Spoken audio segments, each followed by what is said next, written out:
Now, Honorable Prime Minister.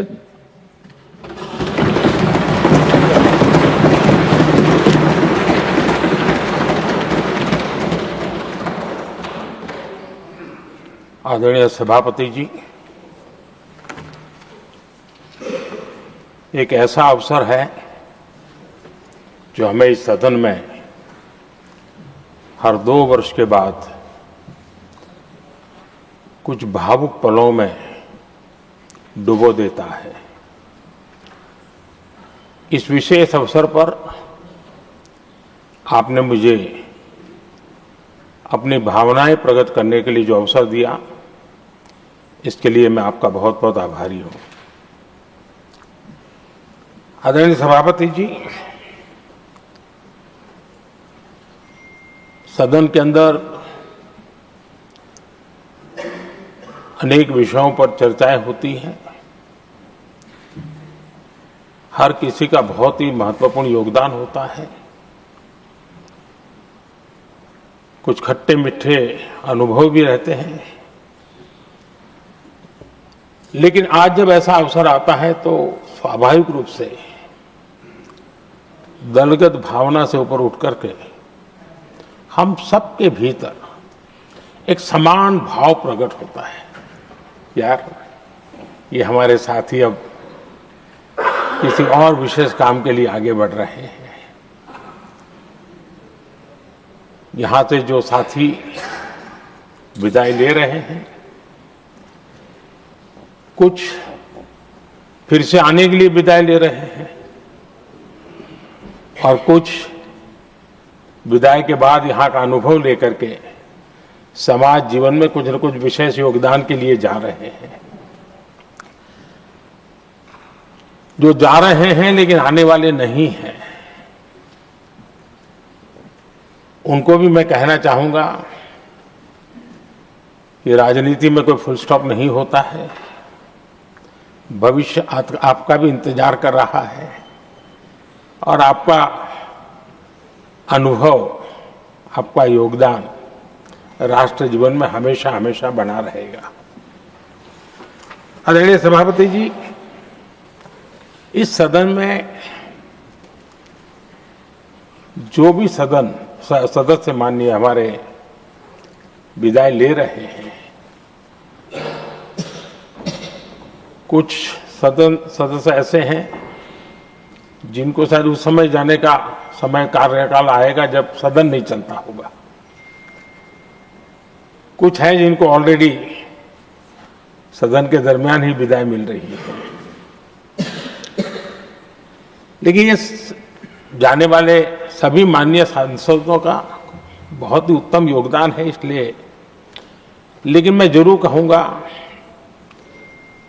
आदरणीय देवगौड़ा जी, आदरणीय खड़गे जी, आदरणीय शरद पवार जी, ये ऐसे वरिष्ठ लोग हैं जिनके जीवन का आधे से अधिक उम्र संसदीय कार्य प्रणाली में गई है और इतने लंबे अनुभव के बाद भी सभी नए सांसदों ने सीखना चाहिए, वैसे समर्पित भाव से सदन में आना,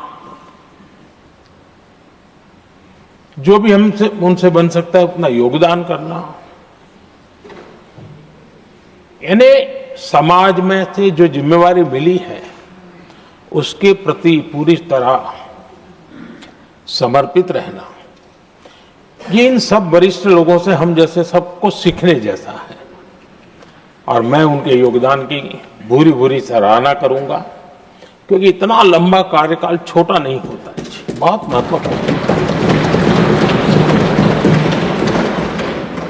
उसी प्रकार से हमारे उपसभापति जी हरिवंश जी विदाई ले रहे हैं। हरिवंश जी को लंबे समय तक इस सदन में अपनी जिम्मेवारी निभाने का अवसर मिला है। बहुत ही मृदुभाषी, सदन को चलाने में सबका विश्वास जीतने का निरंतर जिन्होंने प्रयास किया, और मैंने देखा है कि संकट के समय ज्यादातर उपसभापति के ही जिम्मे आ जाता है कि भाई आप संभाल लेना जरा, तो उनको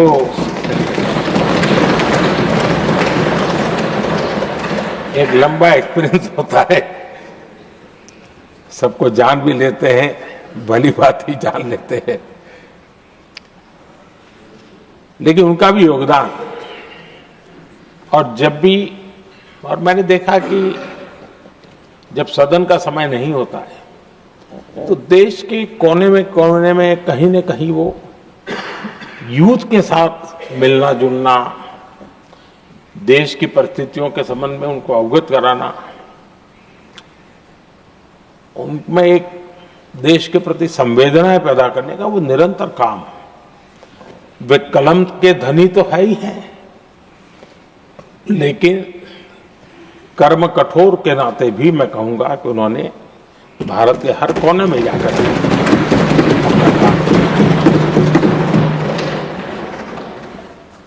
आदरणीय सभापति जी, कभी कभी किसी समय हम सुनते थे कि सदन में बहुत ही हास्य विनोद व्यंग्य का अवसर मिलता रहता है। इन दिनों शायद धीरे धीरे कम होता जा रहा है, क्योंकि 24/7 मीडिया की दुनिया ऐसी है कि हर कोई कॉन्शियस रहता है। लेकिन हमारे आठवले जी हैं जी, सदाबहार है।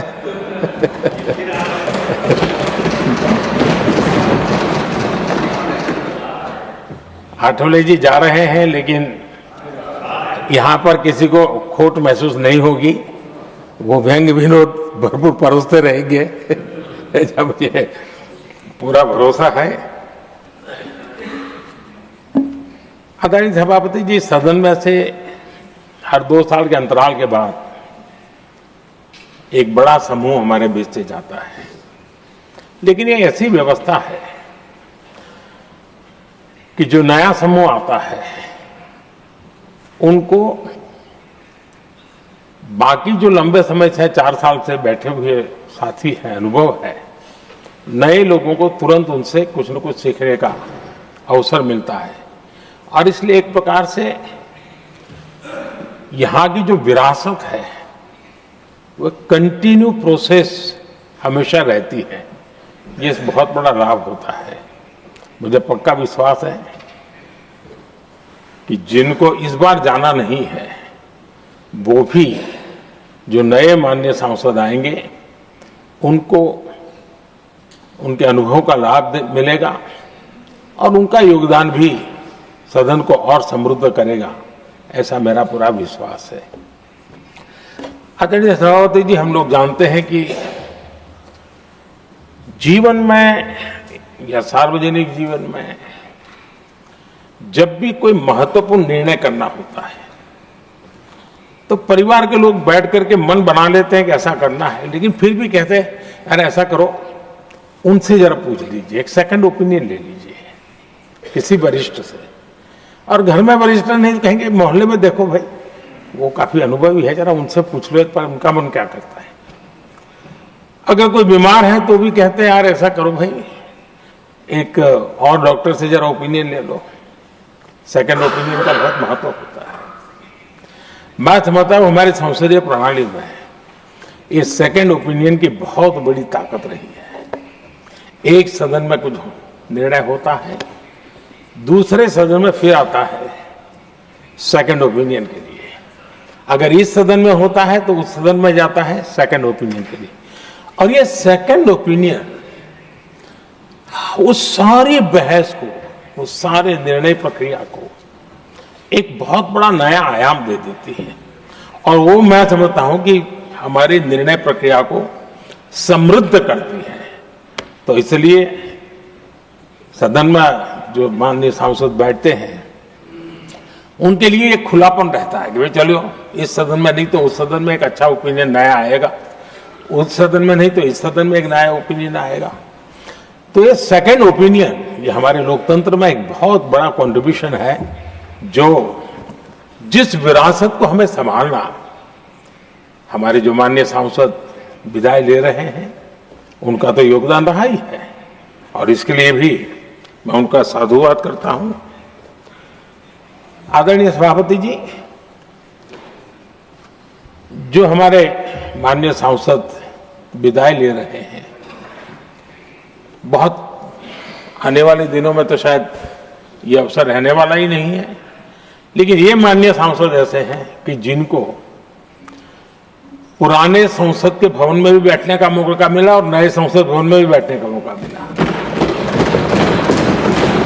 उनको दोनों इमारतों में उनको राष्ट्र के कल्याण के लिए अपना योगदान देने का अवसर मिला है और उनके कार्यकाल में ही उनको इस नए सदन के निर्माण प्रक्रिया में और नए सदन की निर्णय प्रक्रिया में भी हिस्सा बनने का अवसर मिला है। वो एक विशेष उनके जीवन में याद रहेगी, नई स्मृति रहेगी।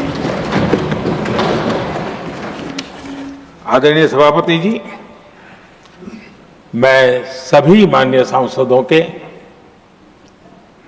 और मैं मानता हूं कि ये सदन अपने आप में एक बहुत बड़ी ओपन यूनिवर्सिटी है। राष्ट्र जीवन की कई बारीकियों से परिचित होने का अवसर सदन में प्राप्त होता है। एक प्रकार से हमारी यहां शिक्षा भी होती है, हमारी दीक्षा भी होती है।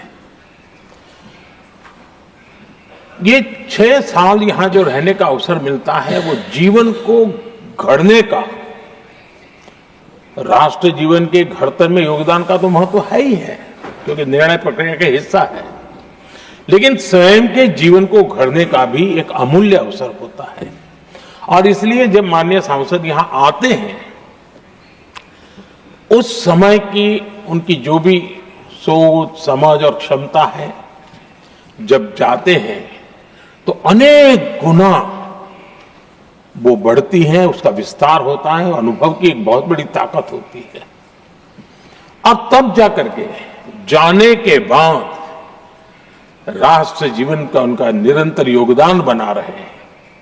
वे अपने तरीके से व्यवस्था के तहत हो सकते हैं, व्यवस्था के तहत न हो सके, लेकिन उनका अमूल्य योगदान मिलता ही रहे राष्ट्र जीवन के निर्माण में।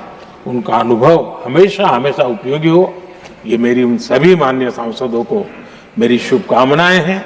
और मैं फिर से एक बार सभी माननीय सांसदों के योगदान का गौरवगान करता हूं, साधुवाद करता हूं। बहुत बहुत धन्यवाद।